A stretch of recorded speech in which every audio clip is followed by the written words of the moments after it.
It's Wrestling Hero Figs. We're going to be covering WWE Crown Jewel 2019. Yes, it's a double upload kind of day. If you missed it, go check it out on the channel. We're celebrating the holiday, and Crown Jewel, they're getting mixed brands mixed all into this. We're getting UFC, boxing, returning legends. Now they won't be competing. These will be the leaders. We got Team Hogan versus Ric Flair. And just because they're not in the match, it doesn't mean that you're not going to see them in some kind of action. I still see Hulk Hogan doing at least a bump or a big slap across the chest by the Nature Boy. Woo! It's got to happen. But it's not about them. It's about face versus heel. That's how they made this. It's just almost similar to a Survivor Series match. That's next month, so I think they're just kind of prepping it all. And since Saudi Arabia don't get the ability to enjoy that over there, they said, yo, you guys got to bring it here. We're paying you way too much money not to give us what we want. And so the team right here for Team Hogan, we have the big dog Roman Reigns, Ricochet, Shorty G, Ali, Rusev's going to be the game changer. Him and Bobby Lashley, we'll get a little bit more in depth when I cover this because I think it's a process of elimination. Randy Orton, we have Shinsuke Nakamura, Baron Corbin, and Drew McIntyre. Who gets the advantage in this match? Is it going to be Team Hogan or Ric Flair? If you look at Team Flair right here, you can see that most of the guys right here, they're pretty big. You got the size over here on Team Nature Boys, but for Hogan, you have high flyers, and you have ones that have managed to pull out the upsets when you least expect it. And that's why I have to go with either Shorty G or Ali to be the last two from Team Hogan. Now for Team Flair, I think it's going to be Randy Orton. Big Dog, you have to also throw him in there. He will be one of the last competitors, but these are the two that have been getting the serious push. So with that being said, I'm leaning more towards Shorty G, down towards him and Randy Orton. And Randy Orton, he's one of those guys that he's pretty arrogant. He'll just kind of be like, he'll be teasing him. He's like, what are you even doing in this ring with me? And guess what happens? He gets the roll-up win right here to capture the win for Team Hogan. Braun Strowman and Tyson Fury are bringing a slight change to this match card. And by the way, for all those that tried guessing the scan that was used for this, huge shout out to you guys. It was one of the Basham brothers. I'm not sure if it was Danny or Doug. I can't tell the difference. They're twins. It's the one that doesn't have the goofy look. All right, getting back to this. Now, Tyson Fury, he's not a wrestler. We have seen one clip on the YouTube channel, on the WWE YouTube channel, and it was him training in the developmental center. Braun Strowman had showed up during the process, and he gave them a shoulder thrust. Instead of fighting back, he just sat there and he lied weak. That says a lot about a man. Like, why didn't you do what you did on Monday Night Raw when they started battling out and everybody had to separate him? No, he just sat there. He's like, oh, my ankle, my ankle. It is going to continue after this Crown Jewel. We will still see Tyson Fury in a WWE ring. I don't think he's going to pick up the win here. There's going to be some shenanigans where there'll be disqualification, and Braun Strowman will end up winning because of that. Saudi Arabia must really like their battle royales, their Royal Rumbles, their over the top, a bunch of men being in the ring. That's what's happening right here. And this is going to be for the #1 contender spot for the United States Championship. The winner will get to go on and compete later on against AJ Styles. These are all the competitors. Huge shout out to Jay Mezier, by the way, for this one and the one following. But nonetheless, you guys, I have to go. Out of all these superstars, a lot of great names, but it's got to be Andrade for me. I think Andrade is the one that stands out the most from this whole Rumble. Everybody else, yeah, I mean, maybe Buddy Murphy. Everybody else is kind of falling in that mid-card level, that scenario where it's like there's no interest apart from either being a 24/7 champ, a cruiserweight, a 205 Live, a new up-and-coming talent, so much talent, but at the end of the day, I have to go with Andrade. And one of the most recent additions to this match card, for the first time in Crown Jewel history, we will have women competing right here in the pay-per-view. Natalya versus Lacey Evans. Lacey, dude, what? Out of all the superstars, so Natty, I'm all right with you being in this, but out of all the women on Raw or SmackDown to be the very first in this Crown Jewel pay-per-view, why her?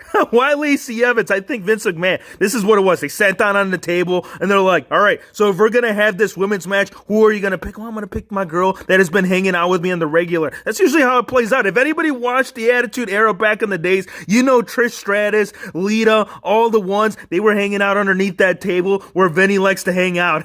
All right, all that aside, you guys, no jokes. I'm going with Natty to pick up the win. Lacey Evans, you haven't, she's trash, man. I'm not a fan of Lacey Evans. I don't know why. The sexy Southern Belle, it just ain't hitting home with me. So I got to go with Natty picking up the win. Now, as mentioned, the winner of the Battle Royale will get to compete for the United States Championship. Selena Vega, she'll be there at ringside with her man Andrade. But you know who will also be there at ringside? The club, the boys. Well, if they're not there at ringside, just expect them to be there. They'll be there. They'll be like, what's up? Referee ain't looking. Let's do something. Selena, get out of the way, man. You don't want to get involved. Of course, AJ will be there to capitalize on the win. Styles Clash retains the United States Championship.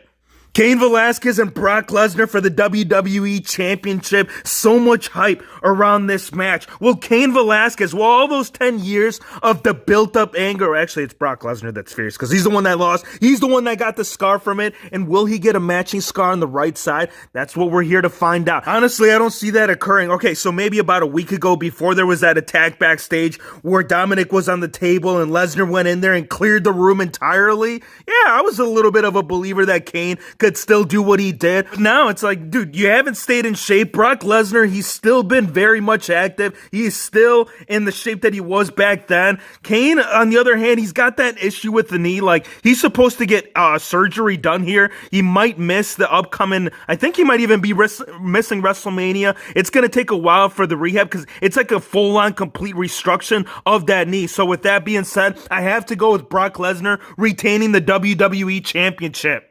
The largest tag team turmoil in WWE history, which will feature Dolph Ziggler, Bobby Roode, The New Day, Zack Ryder and Kurt Hawkins, Viking Raiders, The Club, The Revival, Bo Dallas and Curtis Axel, Lucha House Party, and Heavy Machinery. Some of the top and some that are just always used regularly just to kind of job for the rest. The two teams that are standing out the most, one, it's going to be The New Day. We've lost Xavier Woods. He's out of commission for about 12 months. Kofi Kingston, he's kind of playing it out like he never even lost the WWE champion. Like, did he forget what went down between him and Lesnar? So I think it's got to be where it's like they kind of put him back. They have to put him back into a spot to where he's semi-relevant. I'm telling you, nothing was brought up. He didn't even bother standing up for himself, and I know it's not his choice. Everyone in the backstage area kind of said, we're done with you. The Viking Raiders, that's the other team, dude. Apart from the New Day, Viking Raiders are that other team that have just been dominating through the competition, man. Anybody that has been stepped up, it don't matter if it's a hometown hero or an actual WWE superstar, Viking Raiders have been that team. But ultimately, I'm still leaning more towards the New Day. Mansoor versus Cesaro in a singles match, and I actually don't recall the last time that we saw Cesaro in a pay-per-view in singles competition. For what though? To take the loss. Mansoor beat 49 other superstars at the last crown jewel, and we're gonna see it here. Like, why would the Swiss Superman come out ahead when this guy down here from NXT, and I ain't trying to bash on him, but for me it is bothersome for someone that's not even main roster. Hero Fakes, NXT's considered main roster. Are they though? Are they truly? Cesaro, I hate to be in this man's shoes. Like, he always gets the build up, whether it's an IC title match or a United States Championship,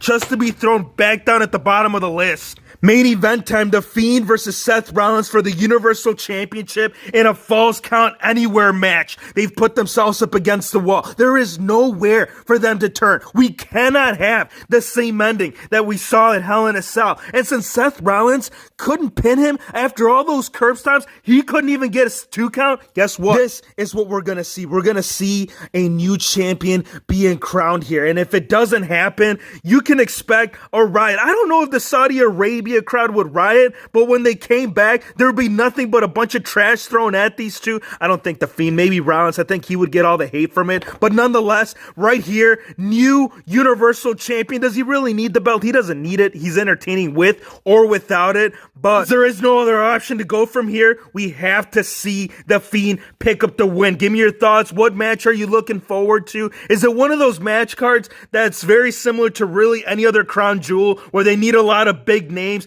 big money to be brought in? I don't know. We're going to find out. I want to thank you guys for watching. Be sure to hit the subscribe button if you're new to the channel, and we'll see you on the next one.